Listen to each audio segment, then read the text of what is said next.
Hello viewers, இன்றைக்கி நம்ம பார்க்க போகிறது ஒரு மார்னிங் பிரேக்ஃபாஸ்ட்டு தான். சுரக்காய் ப்ளஸ் பருப்பு போட்டு அடை பண்ண போகிறேன்.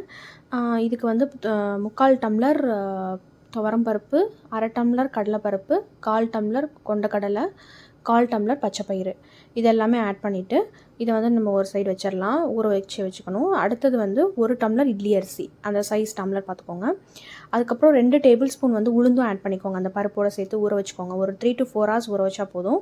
ஊற வச்சோன்னா நம்ம வந்து அரைச்சி எடுத்துக்கலாம். இப்போ அரைச்சி வச்சாச்சு.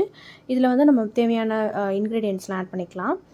இப்போ வந்து 2 வெங்காயம் வந்து நான் கட் பண்ணி வச்சுருக்கேன், அதையும் நம்ம ஆட் பண்ணிக்கலாம். அதுக்கப்புறம் நான் துருவி வச்சுருக்கேன் சுரக்காவை, அதையும் நம்ம ஆட் பண்ணியாச்சு.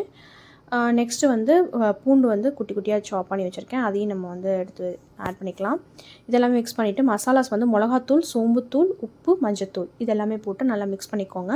அவ்வளோதான், நம்மளோட இன்க்ரீடியன்ட்ஸ்லாம் ஆட் பண்ணியாச்சு. நம்ம வேணுன்ற அளவுக்கு இப்போ வந்து வாட்டர் ஆட் பண்ணிவிட்டு நம்ம அடை பாத்திரத்துக்கு நம்ம ஊற்றி எடுத்துக்கலாம். இப்போ நம்ம ஒரு பேன் வச்சுட்டு தோசைக்கல் வச்சுட்டு நம்ம அடை ஊற்றியாச்சு.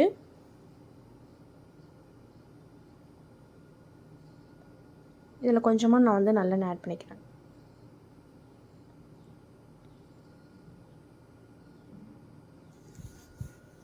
இப்போ நம்மளோட அடை வந்து சூப்பராக ரெடி ஆகிடுச்சு. இந்த ரெசிபி வந்து ட்ரை பண்ணி பார்த்துட்டு எப்படி இருக்குன்னு சொல்லுங்கள். இதுக்கு நான் கோகனட் சட்னி அப்புறம் பட்டரோடு சேர்த்து சாப்பிட்டா ரொம்பவே டேஸ்டியாக இருக்கும். சுட சுட அடையோட பட்டர் ப்ளஸ் நாட்டு சக்கரை வச்சு நம்ம சாப்பிடும் போது ரொம்பவே டேஸ்டியாக இருக்கும். நீங்கள் உங்கள் கிட்ஸ்க்கு கொடுத்து பாருங்கள், பெரியவங்க எல்லாருமே நீங்கள் சாப்பிட்லாம். இந்த ரெசிபி ட்ரை பண்ணி பார்த்துட்டு எப்படி இருக்குன்னு சொல்லுங்கள். Thank you all.